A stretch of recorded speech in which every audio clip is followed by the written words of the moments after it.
महाराज परीक्षित जी को परमहंस शिरोमणि श्री सुखदेव जी नाभाग और अम्बरीश जी के पावन चरित्र का श्रवण करा रहे हैं।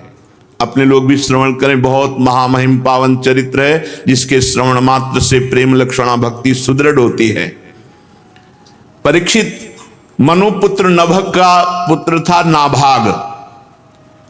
ये दीर्घ काल ब्रह्मचर्य का पालन करके जब घर लौटे तब तक भाइयों ने सब हिस्सा ले लिया था राज्य का। भाइयों ने नाभाग जी से कहा कि तुम्हारे हिस्से में तो संपत्ति कोई बची नहीं, पिताजी ने हम सबको बांट दिया क्योंकि तुम ब्रह्मचर्य धारण कर जंगलवास करते थे, तो अब संपत्ति रूप में केवल पिता है तुम्हारे पास। उन्होंने अपने भाइयों से पूछा कि पिता की सेवा के लिए कुछ हिस्सा? उन्होंने कहा वो तो हम सब लोगों ने आपस में बांट लिया है।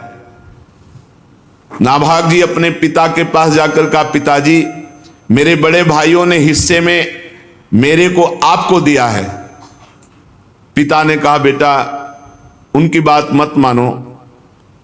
देखो अगर उन्होंने मेरे को केवल हिस्से में दिया है और तुम्हारी श्रद्धा है कि पिता ही हमारी संपत्ति हैं, तो आज मैं तुम्हें ऐसा संपत्तिवान बनाऊंगा कि पुत्रों के पास भी संपत्ति नहीं।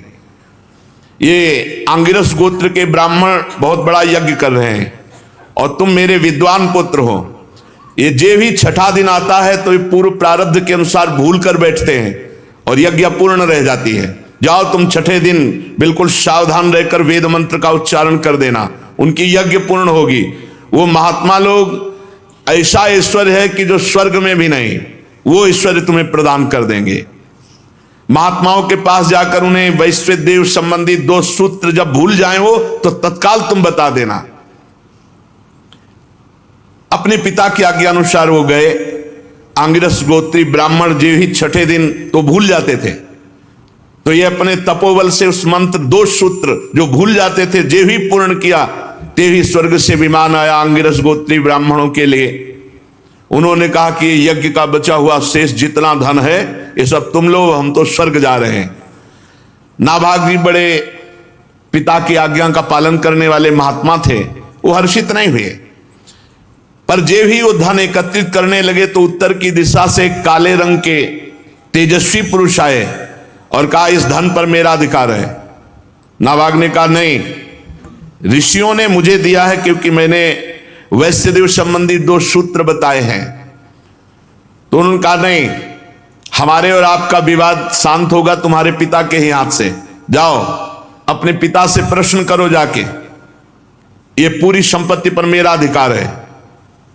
तब नाभाग ने जाकर पिता से कहा कि पिताजी एक कोई तेजस्वी महापुरुष आए और उन्होंने कहा यज्ञ का बचा हुआ शेष भाग मेरे अधिकार में है और आपसे पूछा कि न्याय कीजिए, तो आपने ही तो मुझे आज्ञा की थी, मैंने 2 सूत्र बताए, उससे सारी संपत्ति पर मेरा अधिकार, पर वो तेजस्वी पुरुष कह रहे हैं मेरा अधिकार। तो पिता ने कहा, हाँ बेटा, एक बार दक्ष प्रजापति के यज्ञ में ऋषि लोगों ने निश्चय किया था कि यज्ञ भूमि में जो कुछ बच रहेगा वो सब भगवान शंकर का हिस्सा है, इसलिए वो धन तो महादेव जी का ही है। भूल हो गई, जाओ उनके चरणों में प्रणाम करो और कहो कि तुम्हारा ही हिस्सा है। नाभाग ने जाकर के रुद्र भगवान को प्रणाम किया और कहा, प्रभु यज्ञ भूमि की सभी वस्तुएं आपकी हैं, ऐसे मेरे पिता ने आज्ञा करी, मेरा अपराध क्षमा कीजिए। मैं आपसे सर झुकाकर प्रणाम करके अपने अपराध की क्षमा याचना मांगता हूं। भगवान रुद्र ने कहा, तुम्हारे पिता ने धर्म के अनुकूल निर्णय दिया और तुमने बिल्कुल सत्य आकर मुझसे कहा, तुम वेदों का अर्थ तो पहले से जानते हो, जाओ तुम्हें सनातन ब्रह्म तत्व का बोध हो जाए। ये भारी संपत्ति, जाओ तुम्हें सनातन ब्रह्म तत्व का बोध हो जाए और यज्ञ से बचा हुआ मेरा ये जो अंश है ये भी मैं तुम्हें देता हूं, इसे स्वीकार करो। इतना कहकर देवादिदेव भगवान शंकर अंतर ध्यान हो गए। भाइयों ने चतुरता की थी, कोई भी संपत्ति नहीं दी थी, तुम्हारे हिस्से में पिता है। उन्होंने धर्म पूर्वक पिता को स्वीकार किया तो भगवान शंकर का साक्षात्कार, ब्रह्म तत्व का बोध और अखंड संपत्ति प्राप्त हो गई। जो अपने माता पिता की सेवा का तिरस्कार पूर्वक, अनादर पूर्वक त्याग कर देते हैं वो दुर्गति को प्राप्त होते हैं, चाहे जितना संपत्ति ले लो। और जो केवल माता पिता की सेवा की तरफ बुद्धि रखते हैं तो उनका लोक परलोक सब बन जाता है। आज जो समाज में वयोवृद्ध माता पिता का तिरस्कार करते हैं, उन्हें होश में रहना चाहिए। ये शरीर चंद दिनों के लिए है, इससे परमार्थ कर लो, अध्यात्म कमा लो। अगर बूढ़े माता पिता को आपने अपशब्द कहे, मारवा पीटा, तिरस्कार किया तो नरक में भी ठौर नहीं मिलती ऐसे पापियों को। इसलिए बहुत सावधान रहना चाहिए। माता पिता प्रसन्न हो जाए तो भगवान का साक्षात्कार हो जाए। आज महाराष्ट्र में भगवान जो खड़े आपको दर्शन देते हैं विट्ठल भगवान के रूप में, अपने माता पिता का अनन्य भक्त श्री पुंडरीक जी महाराज, उन्हीं के कृपा प्रसाद से भगवान आज सबको दर्शन देते हैं। माता पिता भगवान का स्वरूप हैं। जो प्रातःकालीन एकाग्रचित से इस आख्यान का स्मरण करेगा उसकी विपत्तियां नष्ट हो जाएंगी। नाभाग के पुत्र वे महान भक्त अम्बरीश जी महाराज, अद्वितीय भक्त, ये भगवान के बड़े प्रेमी एवं उदार धर्मात्मा महान पुरुष थे। ब्रह्म शाप कभी नहीं रोका जा सकता और वो अम्बरीश का बाल बांका भी नहीं कर सका। राजा परीक्षित ने पूछा, भगवान मैं परम ज्ञानी राजर्षि अम्बरीश का पावन चरित्र सुनना चाहता हूं। ब्राह्मण ने क्रोधित होकर उन्हें शाप दे दिया। जो ब्रह्म शाप टाला नहीं जा सकता वो भी उनका कुछ नहीं बिगाड़ सका। ये बड़े आश्चर्य की बात है। श्री सुखदेव जी ने कहा, अम्बरीशो महाभागः सप्तद्वीपवती महीम अव्ययाम च श्रियम लब्ध्वा विभवम चातुलम भुवि मेनेति दुर्लभम पुंसाम सर्वम तत्स्वप्न संस्तुतम विद्वान विभव निर्वाणम तमो विशति यत्पुमान वासुदेवे भगवती तद्भक्तेषु च साधुषु प्राप्तो भावम परम विश्वम येनेदं लोष्टवत् स्मृतम। श्री सुखदेव जी ने कहा, परीक्षित अम्बरीश जी बड़े महान भाग्यवान भक्त थे। वैसे तो संपत्ति सातों द्वीपों की अचल संपत्ति, एक छत्र सम्राट, अतुलनीय ऐश्वर्य ये प्राप्त था। यद्यपि ये साधारण मनुष्यों के लिए अत्यंत दुर्लभ है, फिर भी अम्बरीश जी इसे स्वप्न तुल्य समझते थे। कोई महत्ता नहीं थी चक्रवर्ती सम्राट पद का या सप्तद्वीप महिमंडल अधिपति का, कोई महत्व नहीं, स्वप्न तुल्य समझते थे। क्योंकि वे जानते थे सत्य वस्तु तो भगवान नाम है, सत्य वस्तु भगवान की भक्ति है। ये सब मायाकृत है और जो इस माया में फंस जाता है वो घोर नरकों में जाता है। ये केवल 4 दिन की चांदनी है, उसका दीपक बुझा बुझाया है। जो भगवान से विमुख है, भगवान का भजन नहीं करता, ऐश्वर्य प्रमाद में अपना समय काटता है। वासुदेवे भगवती तद्भक्तेषु च साधुषु, अम्बरीश जी की सबसे बड़ी महिमा निरंतर भगवान में स्थिति और संग भगवत प्रेमी महात्माओं का। वासुदेवे भगवती और तद्भक्तेषु च साधुषु, तो प्राप्तो भावम परम विश्वम येनेदं लोष्टवत् स्मृतम। ऐसा भाव प्राप्त हुआ था कि चक्रवर्ती सम्राट पद का ऐश्वर्य वैभव वो उनको माटी के ढेले के समान दिखाई देता था। ये सारी संपत्तियां मिट्टी के ढेले के समान स्वप्नवत अनुभव में आ रही थी। एकमात्र भगवान की भक्ति और भगवत प्रेमी महात्माओं का संग, इससे अम्बरीश जी की बड़ी ऊंची स्थिति थी। सा वै मनः कृष्ण पदारविंदयोर वचांसि वैकुंठ गुणानुवर्णने करौ हरेर्मंदिर मार्जनादिषु श्रुतिम चकाराच्युत सत्कथोदय। अम्बरीश जी की क्या स्थिति थी? बोले स वै मनः कृष्ण पदारविंदयोर, अपने मन को अम्बरीश जी ने श्री कृष्ण चरणारविंद में सदा सदा के लिए समर्पित कर दिया था। मना स्थिति कृष्ण चरणारविंद, सावई मना कृष्ण पदारविंदयोर, ये स्थिति गोपी जनों की थी। मुरारी पादार्पित चित्त वृत्ति, एक एक वृत्ति कृष्ण चरणारविंद में समर्पित गोपी जनों की। ऐसे ही सावई मना कृष्ण पदारविंदयोर, भगवान श्री कृष्ण चंद्रजू के सांवले चरणारविंद में मन को डुबो दिया, वही सदा सदा के लिए मन विराजमान है। सावई मन कृष्ण पदारविंदयोर। और वचांसि वैकुंठ गुणानुवर्णने। ये नियम था अम्बरीश जी का, मौन नहीं तो वाणी से बिल्कुल कुछ अन्य वार्ता नहीं भगवद वार्ता के सिवा। वाणी मौन और बोले तो भगवत चर वचांसि वैकुंठ गुणानुवर्णने। भगवान की चर्चा, भगवान नाम कीर्तन, भगवत महिमा, भगवत रूप महिमा, लीला धाम गुण, इन्हीं की चर्चा, अन्यथा मौन। ये बहुत उत्तम स्थिति होती है। अपराधों से बचने के लिए मौन बहुत आवश्यक है, नहीं सबसे ज्यादा साधक से वाणी से अपराध बनता है।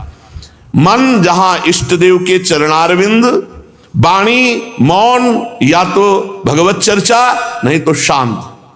इसीलिए हरिवंश महाप्रभु ने स्फुट वाणी में आखिरी दोहे में कहा, रसना कटो जो अन रटो, निरखी अन फुटो नयन, श्रवण फुटो जो अन सुनो श्री राधा जसवैन। जबान हमारी कट जाए अगर श्री जी की चर्चा के सिवा हम और जगह बोले। नेत्र हमारे फुट जाएं यदि हम प्रिया प्रीतम के सिवा और कुछ देखना चाहें। कान हमारे फुट जाएं यदि हम प्रिया प्रीतम की वार्ता के सिवा और कुछ सुनना चाहें। बोलना, देखना, सुनना, ये साधना में बहुत अधिकार रखते हैं। यदि ये अन्य बोलना, अन्य देखना, अन्य सुनना, तो फिर भक्ति का रंग नहीं आएगा। वचांसि वैकुंठ गुणानुवर्णने, वाणी से भगवत चर्चा, और करो हरेर मंदिर मार्जनादिश। ये बहुत बड़ी बात है। यहां अपने ठाकुर के मंदिर में पोछा लगाने में शर्म लगती है। ठाकुर जी को प्रसन्न करने के लिए काम वाले की जरूरत नहीं, आपके हाथ है। चक्रवर्ती सम्राट हैं, कितने दास दासियां होंगे विचार करो। लेकिन करो हरेर मंदिर मार्जनादिशु, अपने हाथ से ठाकुर जी के पात्रों को धोना, अपने हाथ से ठाकुर जी के महल में पोछा लगाना, सोहनी लगाना, ये आचार्य स्वयं आकांक्षा करते हैं कि मुझे श्री जी की कुंज की सोहनी लगाने वाली बन जाऊं या सोहनी बन जाऊं। अपने हाथ से, बहुत सौभाग्य है जो अपने हाथ से ठाकुर सेवा करते हैं। इसका कोई ज्यादा महत्व नहीं कि मंदिर बनवा दिया, पुजारी रख दिया, आप मौज मस्ती विषयों में ले रहे हैं और रुपया हर महीने दे तो ठाकुर जी आपको लाख गुना बढ़ा कर दे देंगे। लेकिन वो भक्ति या प्रीति या ठाकुर जी के दासत्व की बातें नहीं है, ये बातें नहीं। करो हरेर मंदिर मार्जनादिश, स्वयं अपने हाथ से ठाकुर जी के महल में सोहनी लगाना, ठाकुर जी के मंदिर में पोछा लगाना, स्वयं ठाकुर जी के पार्षद जो पात्र हैं उनका मार्जन करना, ये अम्बरीश जी करते थे। इसी के कारण उनको पता नहीं था, पर सुदर्शन चक्र सदैव सुरक्षा में रहता था। चक्रवर्ती सम्राट होकर अपने हाथों से दास्ता प्रभु की करते थे। श्रुतिम चकाराच्युत सत्कथोदय, अपने कानों को भगवान श्री कृष्ण की मंगलमयी कथा के श्रवण में लगा रखे।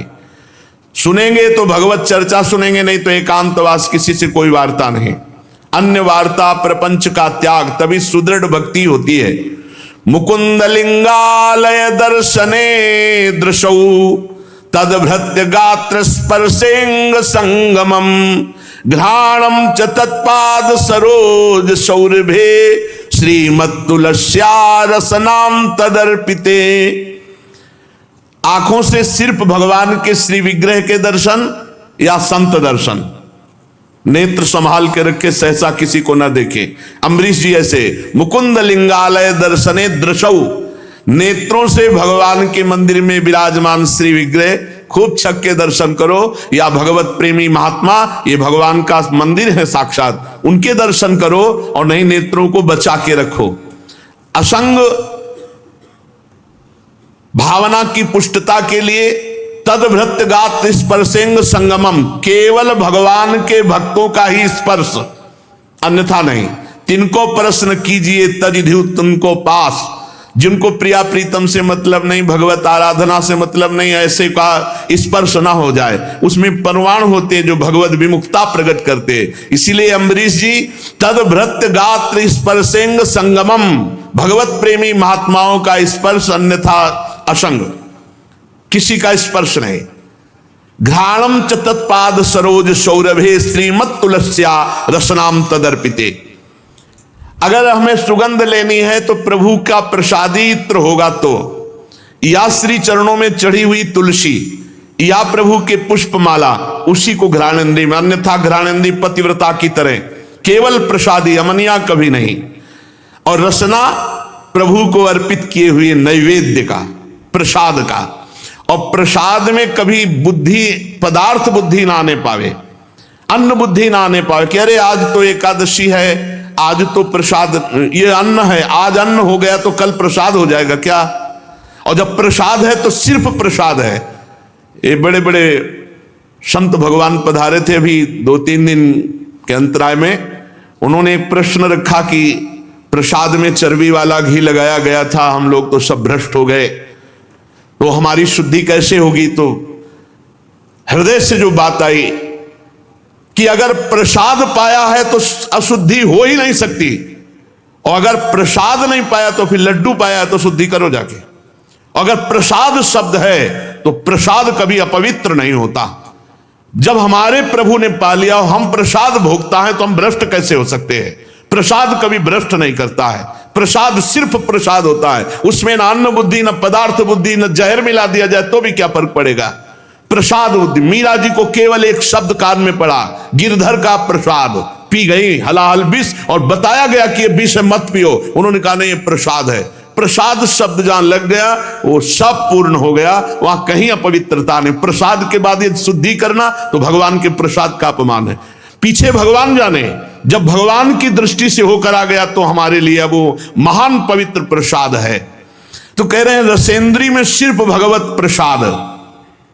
और पादौ हरे क्षेत्र पदानुसर्पणे शिरो ऋषिकेश पदाभिवंदने कामं च दासे न तु काम काम्यया यथोत्तम श्लोक जनाश्रयारति।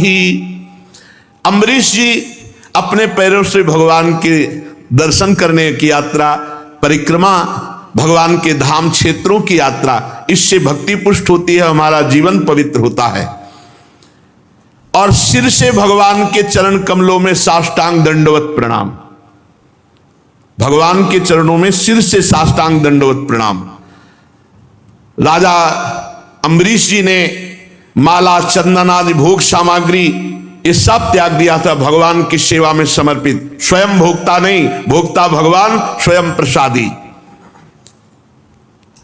ये सब करते थे किस लिए? बोले भगवत प्रेम के लिए। कामम च दासे न तु काम काम्यया यथोत्तम श्लोक जनाश्रयारति। जो भगवान के प्रेमी भक्तों में प्रेम रहता है वही प्रेम प्राप्त करने के लिए अम्बरीश जी ऐसी दिनचर्या करते थे। उन्होंने सारे कर्म भगवान श्री कृष्ण के चरणों में, इंद्रियातीत भगवान के प्रति सर्वात्मा सर्वस्वरूप समझ करके अपने जीवन को, अपने राज्य को, अपने सर्वस्व को भगवान को समर्पित कर दिया था। और भगवत भक्तों की आज्ञा के अनुसार राज्य पालन करते थे।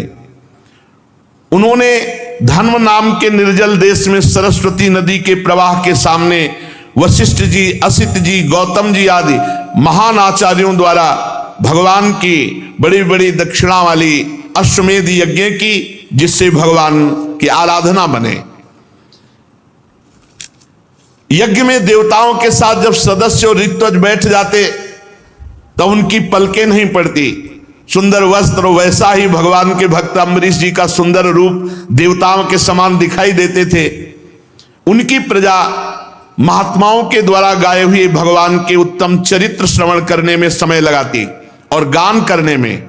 अम्बरीश जी का आदेश था पूरे राज्य में रोज प्रातः से सायं तक भगवान की सेवा होगी, नाम कीर्तन होगा, भगवत चर्चा होगी, और जिसको जो आवश्यकता हो राज खजाने से ले जाए। लेकिन किसी भी घर में अगर धूप आरती भगवत सेवा नहीं हुई वो दंड मुक्ताधिकारी माना जाएगा। तो पूरे राज्य में भगवत भक्ति छाई हुई थी।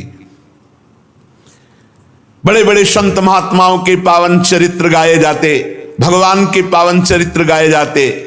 और जब अम्बरीश जी निकलते तो सब उनका स्वागत भगवत नाम कीर्तन से, भगवत चर्चा से करते। तो देवताओं को भी अब स्वर्ग अच्छा नहीं लगता था, इतना अम्बरीश जी का राज्य महाभागवत स्वरूप हो गया था। वे अम्बरीश जी सदैव देखा करते उनके हृदय में हरि निरंतर विराजमान है भगवत चिंतन के प्रभाव से। इसलिए उन लोगों को वो भोग सामग्री भी हर्षित नहीं कर पाती जो बड़े बड़े सिद्धों के लिए दुर्लभ है। अम्बरीश जी के राज्य में किसी को कोई कामना नहीं थी, सब भगवदानंद में डूबे हुए थे। आत्मानंद के सामने अत्यंत तुच्छ है ये विषय। राजा अम्बरीश तपस्या और भक्ति योग के प्रभाव से भगवान को अधीन कर लिए थे। उनकी समस्त आसक्तियां भगवान में समर्पित थी। कितनी बड़ी बात है। घर, स्त्री, पुत्र, भाई, बंधु, बड़े बड़े हाथी, रथ, घोड़े, पैदल, चतुरंगिणी सेना, अक्षय रत्न, आभूषण, आयुध, समस्त वस्तुओं की जो कभी समाप्त ना होने वाली थी, सब के सब अम्बरीश जी के हृदय में कोई प्रभाव नहीं डाल पाए, कोई प्रभाव नहीं डाल पाए। एकमात्र श्री भगवान उनकी अनन्य प्रेममयी भक्ति से प्रसन्न होकर भगवान के नित्य पार्षद सुदर्शन चक्र सदैव गुप्त रूप से रहा करते थे अम्बरीश जी के पास, जो विरोधियों को भयभीत करने वाले और भगवत भक्तों की रक्षा करने वाले हैं। अम्बरीश जी को भी पता नहीं था कि सुदर्शन चक्र रक्षा में है। राजा अम्बरीश की पत्नी भी उन्हीं के समान धर्मशील, संसार से विरक्त एवं भक्ति परायण थी।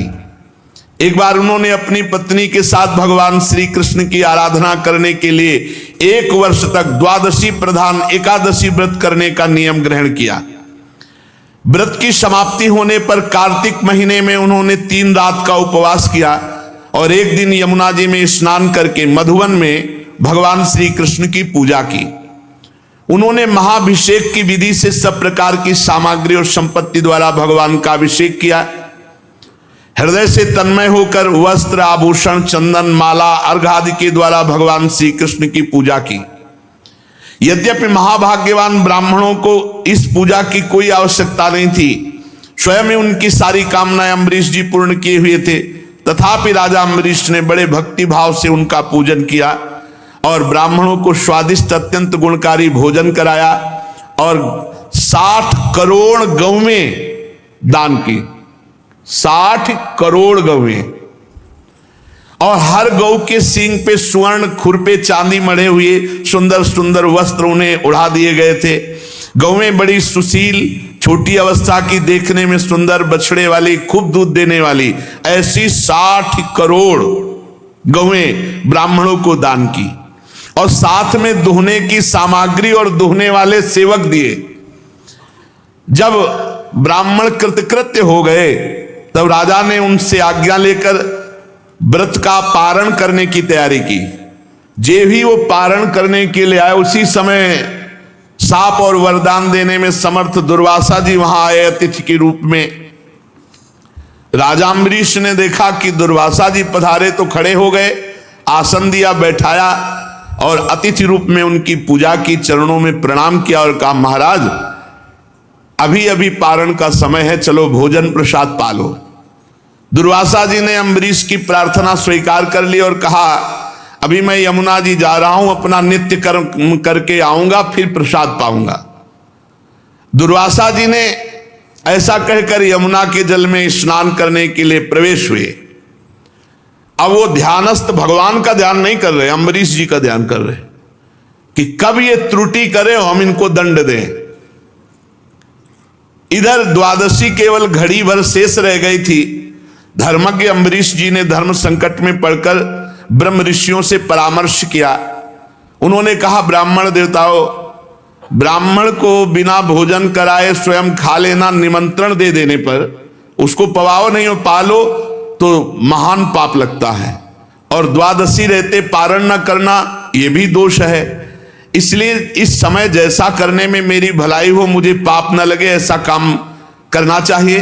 आप लोग हमें आदेश कीजिए। तब ब्रह्म ऋषियों ने विचार करके कहा कि श्रुतियों में ऐसा कहा गया है कि भगवान का चरणामृत पी लेना, ये पारायण भी हो जाएगा और अतिथि का अपमान भी नहीं होगा, इसलिए आप भगवान के चरणामृत से पारायण कर लीजिए। ऐसा निश्चय करके मन ही मन भगवान का चिंतन करते हुए राजर्षि अम्बरीश जी ने भगवान का चरणोदक पान किया और दुर्वासा जी उधर ध्यान में देख ही रहे थे कि कोई हरकत ऐसी करें जो हम इनको दंड दें। बात यह थी कि भगवान की सभा में एक सत्र में यह हुआ कि इस समय त्रिभुवन में सबसे महान भक्त कौन है, तो अम्बरीश जी की चर्चा हुई। वहां दुर्वासा जी भी बैठे थे। अब ये महाराज वलकल की लंगोटी लगाते हैं, दूब का रस पीते हैं, उनकी तो बात आई नहीं। तो उन्होंने कहा, चक्रवर्ती सम्राट राजा अम्बरीश ऐसा कैसा महान भक्त हो सकता है जो हम ऋषियों से भी आगे बढ़ गया। तो वही देखने के लिए, परीक्षा के लिए आए थे। जब ही देखा कि वो चरणामृत पान के सोई आ गए। वो तो अंतर ध्यान शक्ति संपन्न महात्मा है। आगे बढ़कर के राजा अम्बरीश जी ने हाथ जोड़ा, अभिनंदन किया। बस नाराज हो गए महाराज दुर्वासा जी और कहने लगे पारायण कर लिया? तो कहा महाराज, क्रोध से थर थर कांपने लगे, भौं चढ़ गई, मुंह विकट हो गया और हाथ जोड़े अम्बरीश जी खड़े। कोई भय नहीं, क्योंकि भगवान के आश्रित है। हाथ जोड़कर खड़े अम्बरीश जी से डांट कर कहा, देखो तो सही है कितना क्रूर है ये धन के मद में मतवाला राजा, देखो कितना बड़ा अपराध कर दिया। मुझ ऋषि को निमंत्रण दिया और बिना पवाए पारण कर लिया। भगवान की भक्ति तो छू नहीं गई, कहा जा रहा था ये महान भगत है। दुर्वासा जी तो दुर्वासा, आज इसने धर्म का उल्लंघन करके बड़ा अन्याय किया। देखो तो मैं इसका अतिथि होकर आया और इसने अतिथि सत्कार करने के लिए मुझे निमंत्रण भी दिया और मुझे बिना खिलाए इसने खा लिया। अच्छा, तो आज तक इसे अभी कभी किसी ऋषि से पाला नहीं पड़ा होगा। आज मैं इसे दिखाता हूं कि ब्रह्म ऋषि का अपमान करने का फल क्या होता है। और कहते कहते वो क्रोध में भर गए और अपनी एक जटा उखाड़ी और भूमि पर पटक दी। भयंकर कृत्या उत्पन्न हुई, मानो पूरे देश का नाश कर देगी। वो प्रलय काल की आग के समान दहक रही थी। अपने सामने अम्बरीश जी ने देखा कि भयंकर कृत्या वो राजा पर टूट पड़ी, अम्बरीश जी पर। उसके चलने के पैरों की धमक से पृथ्वी कांप रही थी। अम्बरीश जी मुस्कुराहट के सिवा और कुछ नहीं, केवल मुस्कुरा रहे हैं, सर झुकाए हुए। अब जोई जोई प्यारो करे सोई मोई भावे। हमारी तरफ से कोई त्रुटि नहीं, अगर प्रभु ऐसा दंड विधान किए होंगे तो निश्चित हो जाएगा। एक पग भी नहीं डरे ना हटे और कृत्या भयंकर आगे बढ़ती आ रही थी। जीव के त्यों खड़े थे और किसी को पता नहीं था कि परम पुरुष परमात्मा का दिव्य सुदर्शन चक्र अम्बरीश जी की रक्षा में है। जीव ही क्रोध से भवक्ति हुई, वो कृत्या आगे बढ़ी। सुदर्शन चक्र जी ने जलाकर राख कर दिया कृत्या को भस्म कर दिया। अब जब दुर्वासा जी ने देखा कि मेरे तपस्या से प्रकट हुई कृत्या तो भस्म हो गई, और सुदर्शन चक्र जी ने दुर्वासा जी की तरफ मुख किया।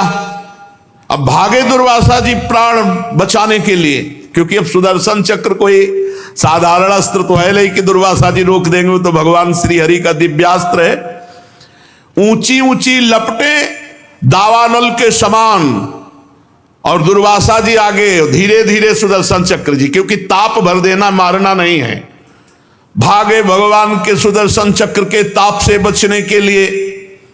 जब दुर्वासा जी ने देखा कि चक्र तो मेरा पीछा नहीं छोड़ रहा, तो मन के वेग से दौड़ने लगे। सुमेर पर्वत की गुफा में प्रवेश किया, वहां भी सुदर्शन चक्र। दुर्वासा जी जहां जा सकते वहां सुदर्शन चक्र क्यों नहीं जा सकता? तो जहां जहां दुर्वासा जी वहां सुदर्शन चक्र।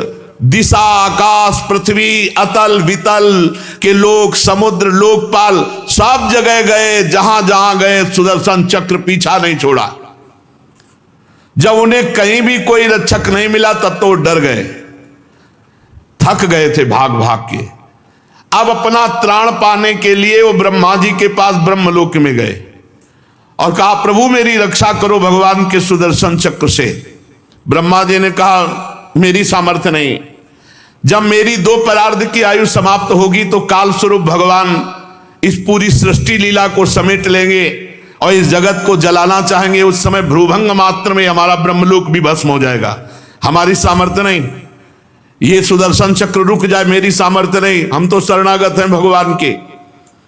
मैं, भगवान शंकर, दक्ष, भृगु आदि प्रजापति, भूतेश्वर, देवेश्वर, ये सब जिनकी बनाए नियमों में बंधे हैं, जिनकी आज्ञा का पालन करके हम संसार का हित करते हैं, ऐसे भक्त द्रोही को ब्रह्मलोक में कोई स्थान नहीं। तुरंत छोड़ दो, नहीं सुदर्शन चक्र ब्रह्मलोक को भस्म कर देगा। भक्त द्रोही के लिए ब्रह्मलोक में कोई स्थान नहीं, तुरंत छोड़ दो। जब ब्रह्मा जी ने ऐसा 2 टूक का उत्तर दे दिया, दुर्वासा जी भागे कि जिन्होंने मुझे प्रकट किया है वो भगवान शंकर हमारी रक्षा कर सकते हैं। कैलाश निवासी भगवान शंकर की शरण में गए।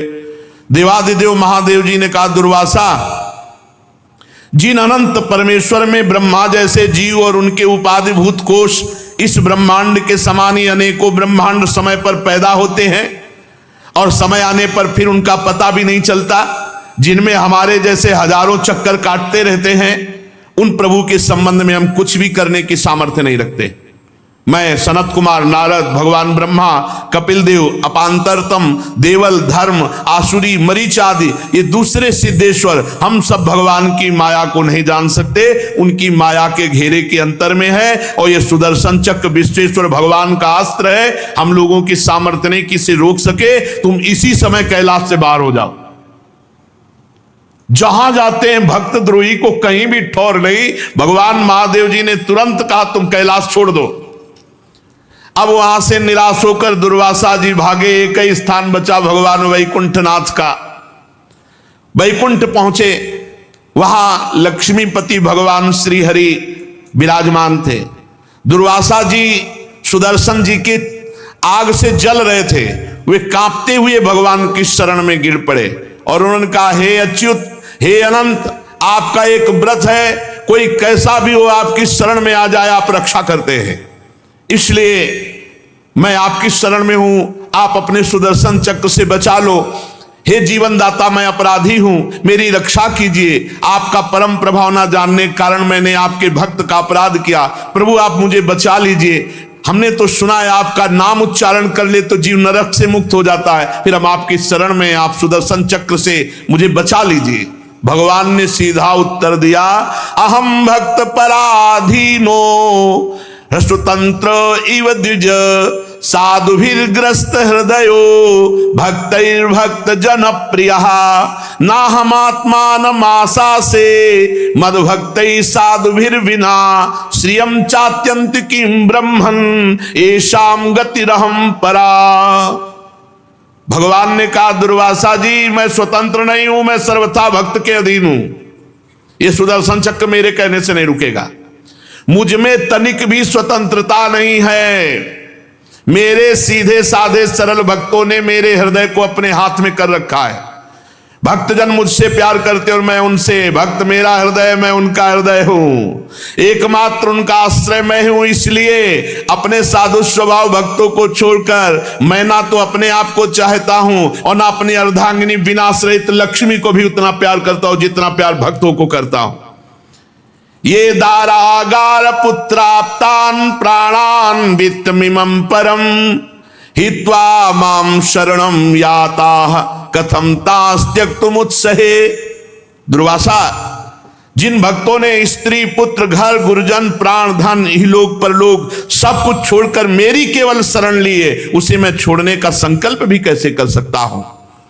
मयि निर्बद्ध हृदयाः साधवः समदर्शनाः वशीकुर्वन्ति मां भक्त्या सती स्त्रिया सत्पतिं यथा। जैसे सती स्त्री अपने पातिव्रत से सदाचारी पति को वश में कर लेती है, वैसे ही मेरे साथ अपने हृदय को प्रेम बंधन से बांध रखने वाले समदर्शी साधु भक्ति के द्वारा मुझे अपने वश में कर लेते हैं। साधवो हृदय मह्यम साधूनाम हृदयम त्वहम मदन्यत्ते न जानन्ति नाहम तेभ्यो मनागपि। आहा, ये अनन्य प्रेमी जो साधु जन है, ये मेरे हृदय है और उन भक्तों का हृदय मैं हूं। मेरे सिवा वो सालोक के सारूप आदि मुक्तियां नहीं चाहते, फिर अन्य वस्तुओं की तो बात ही क्या। दुर्वासा जी, वो मेरे सिवा अन्य किसी को नहीं जानते तो मैं उनके सिवा अन्य किसी को नहीं जानता। सुनिए, आप मेरी शरण में आए हो, दुहाई दी कि आपकी शरण में आने पर रक्षा होती तो मैं उपायम कथयिष्यामि तव विप्र शृणुष्व तत्। मैं तुम्हें उपाय बताता हूं, जाओ अम्बरीश जी के पैर पकड़ लो, बच जाओगे। अगर अम्बरीश जी के चरण नहीं पकड़ोगे तो विश्व ब्रह्मांड में कहीं भाग के जाओ, ये सुदर्शन चक्र तुम्हें चैन नहीं लेने देगा, तुम्हारा अमंगल हो जाएगा। अगर अमंगल से बचना है तो अम्बरीश जी के चरण पकड़ो। देखो, भगवान सर्व सामर्थ्यशाली हैं, लेकिन भक्त द्रोह को कहीं भी ना ब्रह्मा जी ने शरण दी, न महादेव जी ने और न स्वयं हरि ने।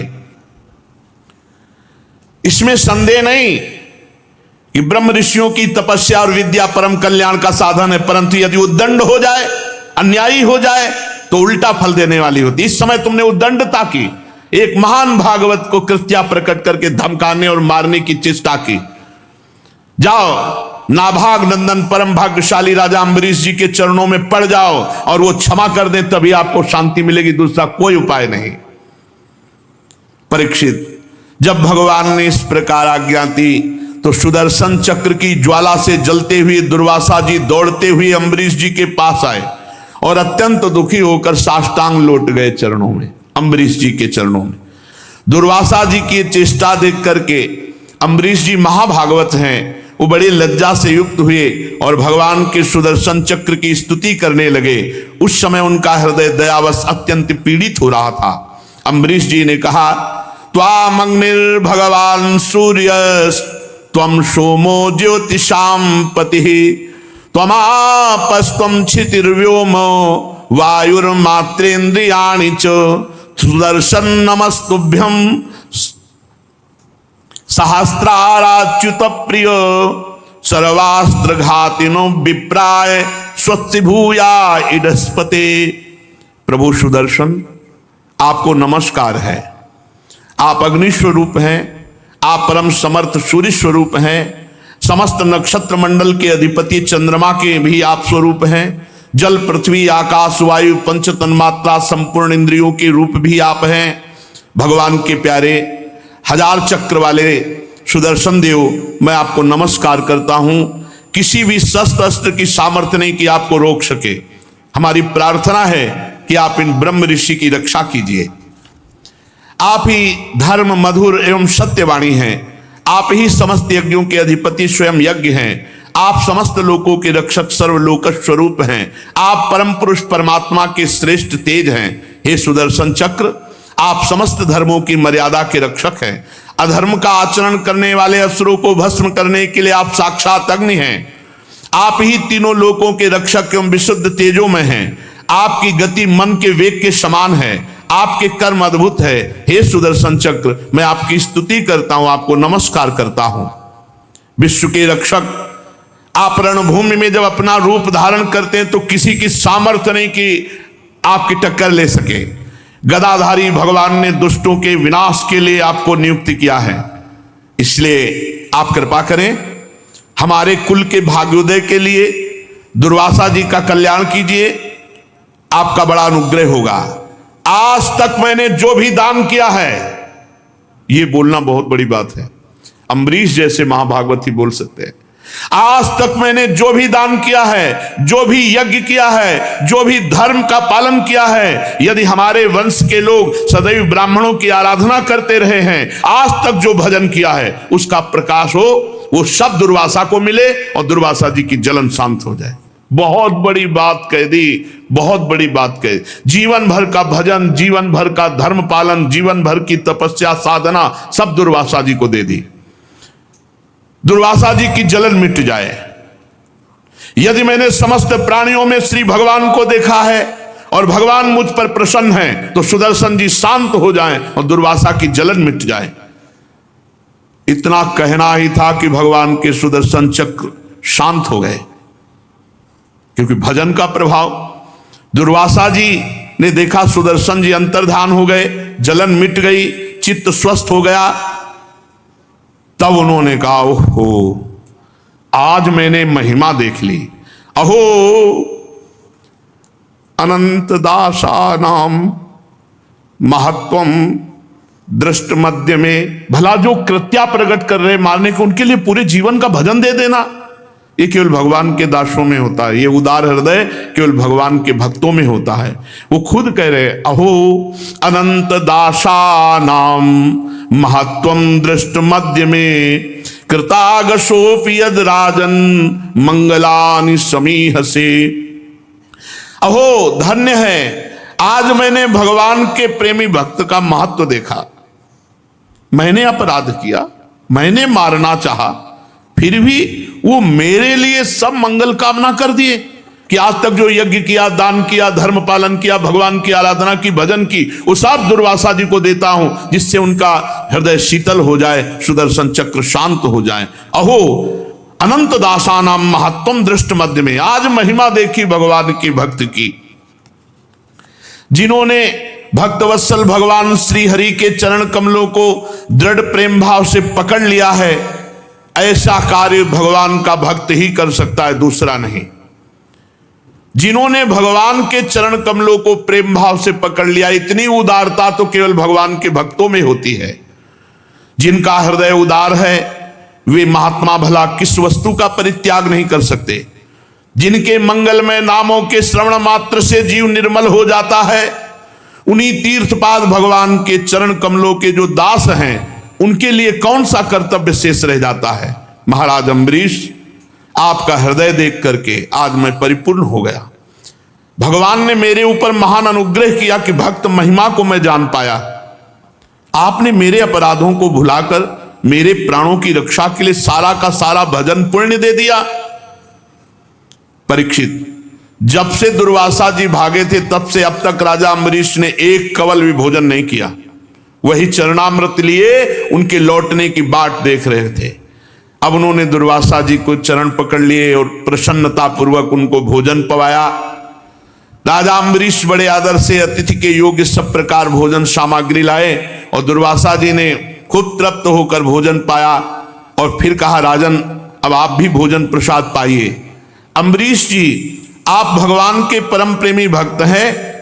मैं ये समझता हूं कि आज जो आपका दर्शन, स्पर्श और बातचीत करने का सौभाग्य मिला वो भगवान मधुसूदन की कृपा से। क्या अनुभव हुआ दुर्वासा जी को? भगवान की कृपा का अनुभव, भक्त दर्शन, भक्त संभाषण, भक्त सानिध्य। स्वर्ग की देवांगनाएं आपके इस उज्ज्वल चरित्र का गान करेंगी। पृथ्वी पर भी आपकी परम पुण्यमयी कीर्ति का संकीर्तन होता रहेगा। दुर्वासा जी बहुत संतुष्ट हुए, राजा अम्बरीश जी के गुणों की प्रशंसा की और इसके बाद उनसे अनुमति लेकर आकाश मार्ग से ब्रह्मलोक की यात्रा की। परीक्षित, जब सुदर्शन चक्र से भयभीत होकर दुर्वासा जी भगे थे, तब से लेकर उनके लौटने तक 1 वर्ष का समय व्यतीत हुआ। 1 वर्ष तक अम्बरीश जी वैसे ही खड़े रहे, चरणामृत पान किए हुए। यह है महाभक्त की महिमा। जल पीकर उतने ही 1 वर्ष तक खड़े रहे। जब दुर्वासा जी चले गए तब उनके भोजन से बचे हुए भगवत प्रसाद अन्न का पान किया। अपने कारण दुर्वासा जी का दुख में पड़ना, फिर अपनी ही प्रार्थना से छूटना, दोनों बातों में भगवान की लीला समझ करके अम्बरीश जी संतुष्ट हुए। राजा अम्बरीश में ऐसे अनेक गुण थे। अपने समस्त कर्मों के द्वारा वे परब्रह्म परमात्मा श्री भगवान में भक्ति भाव की अभिवृद्धि करते रहे। उस भक्ति के प्रभाव से उन्होंने ब्रह्मलोक तक के समस्त भोगों को नरकों के समान समझा। तदनंतर राजा अम्बरीश जी ने अपने ही समान भक्त पुत्रों पर राज्य का भार छोड़ दिया और स्वयं एकांत वन में जाकर भगवान की परम भक्ति में डूबे और इस संसार के प्रवाह से मुक्त हो गए। परीक्षित, ये महाराज अम्बरीश का परम पावन आख्यान है। जो इसका कीर्तन करेगा और स्मरण करेगा, श्रवण करेगा, वो निश्चित भगवान की कृपा से भगवान के परम धाम को प्राप्त होगा। भगवान की भक्ति से युक्त होकर परम धाम को प्राप्त होगा। शेष चर्चा की। श्री राधा वल्लभ लाल की।